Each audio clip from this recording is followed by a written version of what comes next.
Pisces, Sun, Moon, Rising, Venus signs or cross watchers man. Ito yung reading ninyo para sa April 10 to 30. Sa mga remaining days ng month ng April or kung kailan man dumaan sa inyo itong reading ko. Baka yun yung perfect time na ma-receive nyo yung mga messages na nandito. So ano yung mga possible ganap, mga mensaheng dapat mong marinig or possible na paparating. Okay? Kamusta ka, Pisces? Bago ka man dito or matagal na? Thank you so much for dropping by. Let me know na lang dyan sa comments, no? Taga saan kayo? Ano man ang gusto nyong ichika dyan, etc.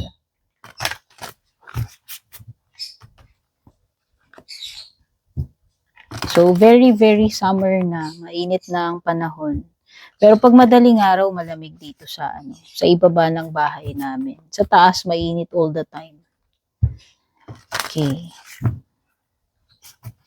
Kamusta kayong lahat dyan, mga kababayan natin sa abroad? Ayan, ingat kayo dyan, lalo na doon sa mga lugar na magulo. No? Pray lang tayo, makaka-survive din tayo at pati na rin yung mga kababayan na nanonood dito sa bansa natin. Ayan, yung mga kabaluyan ko, kamusta kailan namin? I love you all. Inaguago yung masalimot, mahirap so paway-paway, no? May kaagwan la, no? Diba, no? Walay laon nyo. So, ayan, taga-inner kayo. Si nanay ko, sa may mantutupot. No, Ilocano ako. Kung tinatanong nyo kung Ilocano ako, hindi po ako Ilocano. Ang roots po kasi ng mother side ko is from Pangasinan. Kaya po marunong po ako magsalita ng Pangasinense or Pangalatok. Ayan. And thank you so much doon sa ating mga generous star senders. Special shout out Miss Yoli Soliman, Miss Michi, parehong Pisces yan. Si Miss Yoli, shout out sa inyong lahat dyan sa US. And konnichiwa, shoutout sa inyo dyan lahat, Miss Michi sa Japan. Ayan. Don't forget to like, follow, subscribe po kung bago po kayo. Malaking tulong po yan sa page or channel ko. Yan na lang po yung way para suportahan ninyo ako. Pero pwede rin naman po kayong mag-join ng membership, mag-avail ng subscription, or magpadala ng stars. Yan. Hindi ko po tatanggihan yan, pati po yung mga gusto mag-donate. Kung magdo-donate po kayo sa akin, yung po yung mga nagagamit ko po sa reading, pwede naman. Okay? Thank you so much. Pati na rin dun sa mga hindi nag-i-skip ng ads, mga nagla-like, follow, nagko-comment, nag-heart, nag-share.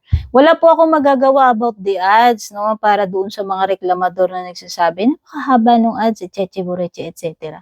Hindi naman ako naglalagay nun yung platform. Okay?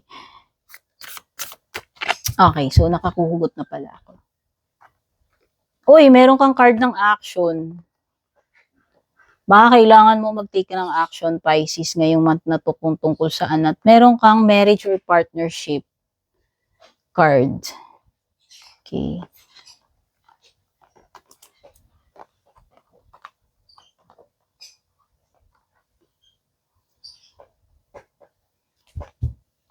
Hindi yata masyadong kita. Ayan. Para lang makita yung nakasulat. Ayan.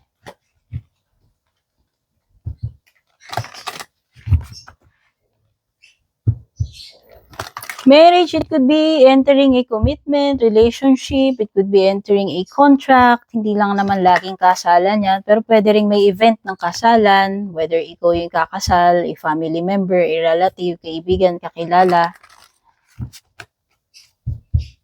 Okay, pwede rin namang maimbitahan kaninong ninang, alam mo yun. Basta anything na may partnership, commitment eh. Oo, kasi 'di ba ang kasal is commitment.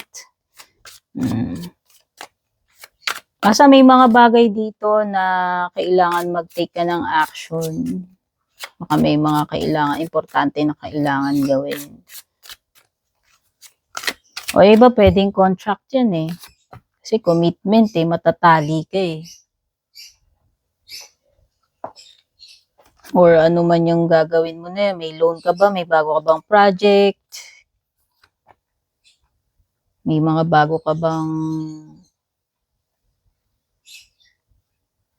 pagkakaabalahan, na matatali ka dyan, o pwedeng iba, schooling yan.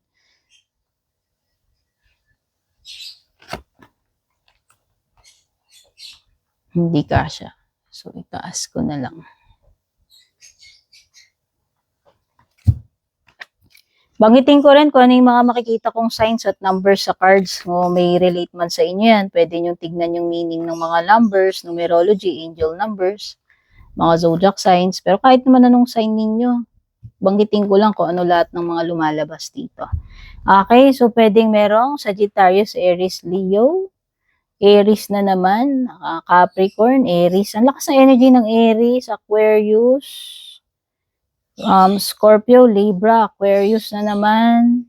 Mga repeating, Aries, Aquarius, Leo, meron ding Taurus at saka Scorpio. Repeating din yung Scorpio. Sa bottom mo, Aquarius. Ang lakas ng energy ng yung mga paulit-ulit, Aries, Leo, Aquarius, Scorpio. Mga numbers, meron ka number 3, dalawa. Ayan, repeating number 3 yung action, number 3 yung marriage. 3, 3, 16, 3 na naman, tatlong 3. 3, 3, 3, 3, tapos 16, 7, 20, at saka 17. Yan.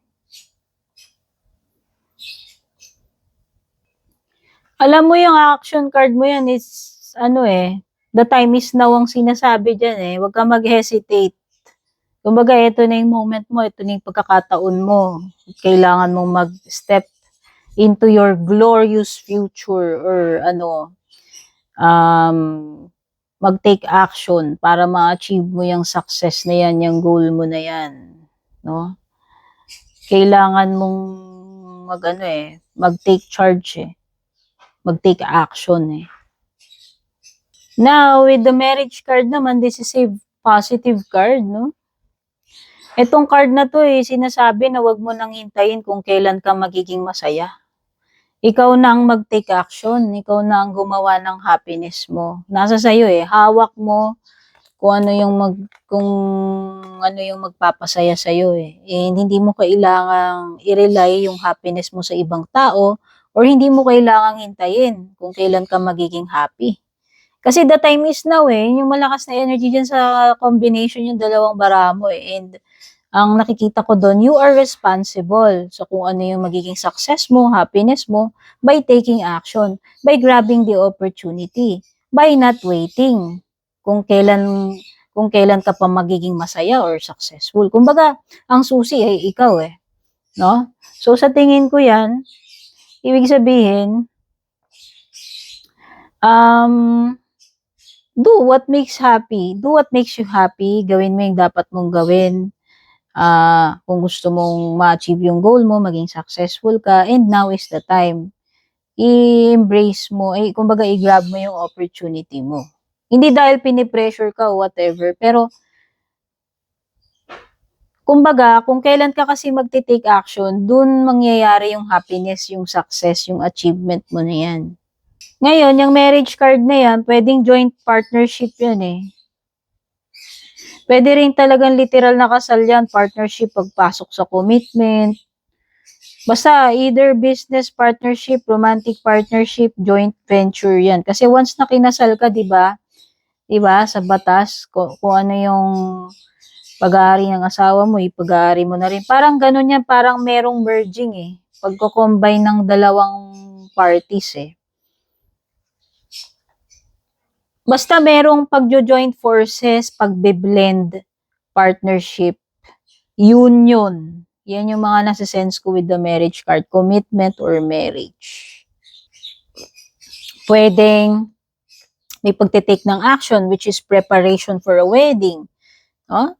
Pwede rin namang mga anniversary yan, kagaya yun, sinabi ko kanina, occasions, pag-attend ng wedding, ceremony, etc.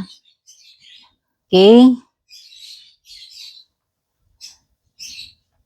Kumbaga, meron merong tao na gustong makipag-collaborate sa'yo, makicommit sa'yo, makipag-partnership. Yan yung mga nasisense ko. So, pwedeng yung iba, pwedeng contract yan.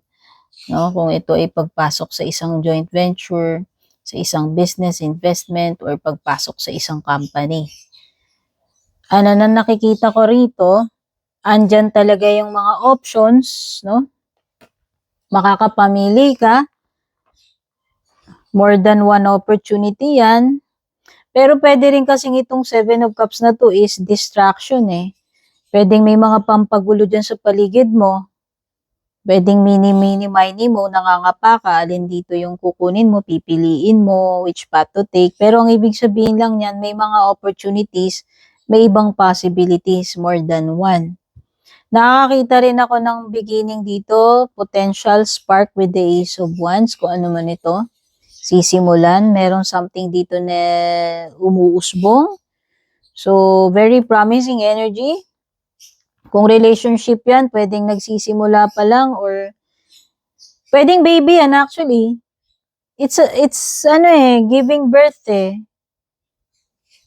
Pregnancy or sisimulan, no venture, alam mo yun, nandun yung ace, nandun yung very promising, nandun yung may potential, nandoon yung sisimulan, ganado, inspired. Alam mo yun, nandun lahat yung mga positive energies na kinakailangan mo to start something. Meron talaga something to take action, no? Knight of Swords and then taking action card. Swift yan, si Knight of Swords. Kung kinakailangan mo kumilos, hindi ka pwedeng papatay-patay, pabagal-bagal, papetiks-petiks. Kailangan alisto ka, mabilis kang mag-isip, mag-take action, no? Palusob na energy kasi yan si Knight of Swords eh. Okay? So, yun yung energy na napipick up ko. Ano pa? Mukhang may tower moment dito, mukhang may unexpected, panggulat, shock, surprise, whatever. Pwedeng may shake-up, pwede rin namang pagsubok, aberya, mga hassle or delay, pero pwede rin may mga changes since ito ay transformative, si Tower card, no? So, expect mo na yung mga yan. Pwedeng yung iba, this is an ending. Pwedeng yung iba naman, merong big reveal.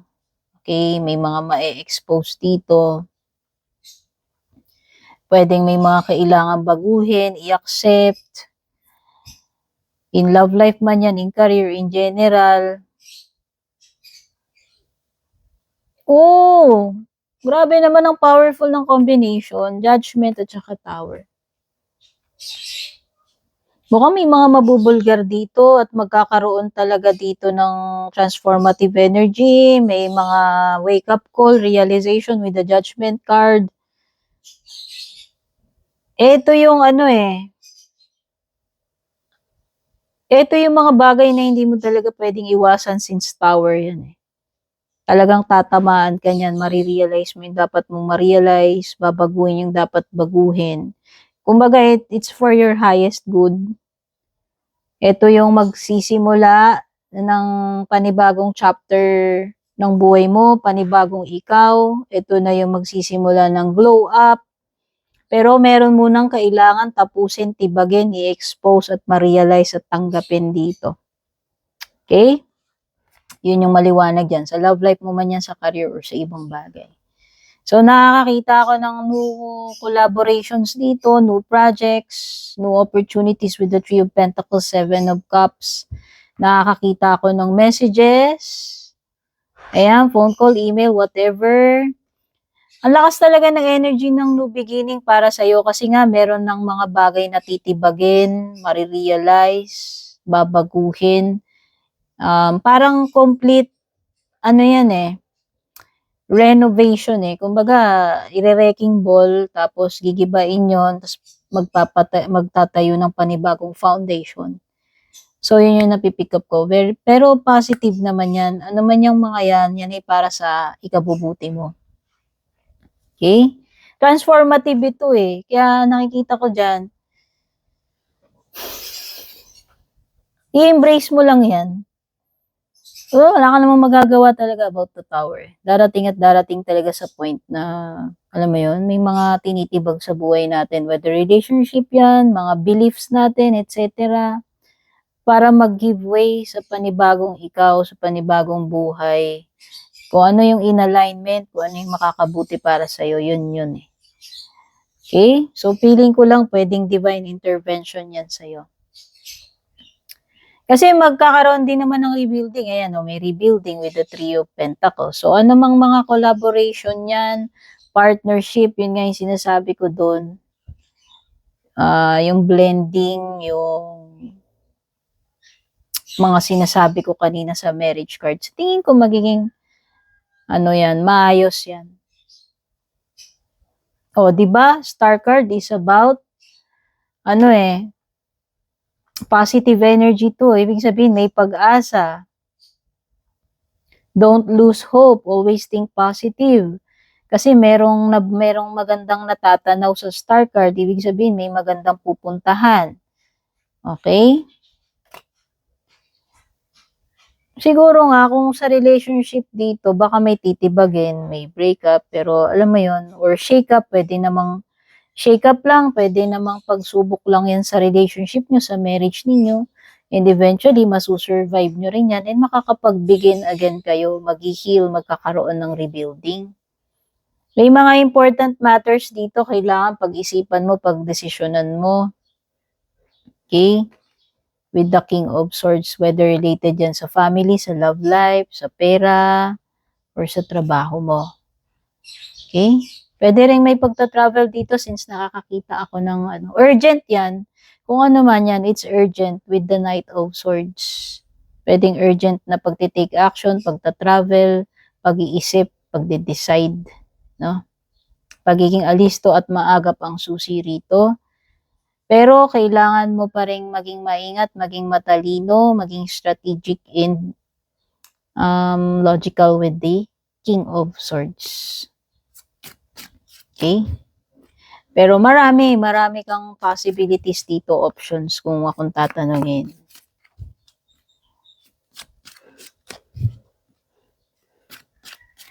So, kung person to, kung sino man yan sa inyo, makitingin ko parang mamumulat na eh. Malalaman yung dapat malaman, may expose yung dapat may expose dyan. Kung meron mang mga nakatago dyan, magkakaroon ng realization. Yun. And magkakaroon ng ng decision, no?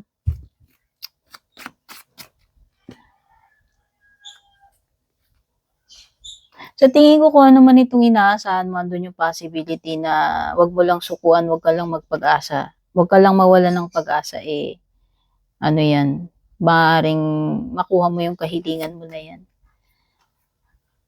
News of birth or new business opportunity, sinabi ko na nga parang may birth of an enterprise, idea, partnership, opportunity, pwede rin namang pregnancy, birth of a child. Okay? Pwedeng may new beginning opportunity, may sisimulan. Protection from a powerful friend.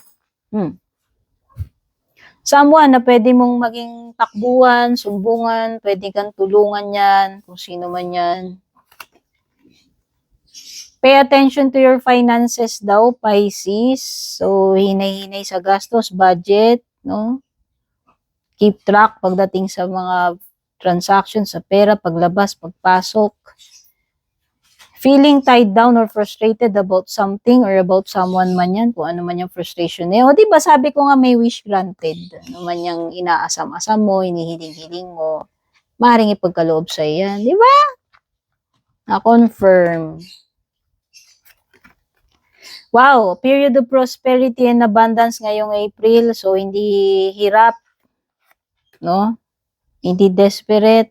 Nandyan yung mga blessings, nandyan yung mga pangangailangan. Pwedeng hindi kapusin. Basta marunong mag-budget, mag-pay attention sa finances. Dealing sa relationship with the younger woman, romantic man ito rin, ano man ang gender, sige, tanggalin na natin yung gender. You are highly thought of. Ibig sabihin, importante ka, laman ka ng isip netong person na ito. Okay, so far yan yung mga na-pick up ko for now, Pisces. Godspeed, take care, babush, peace.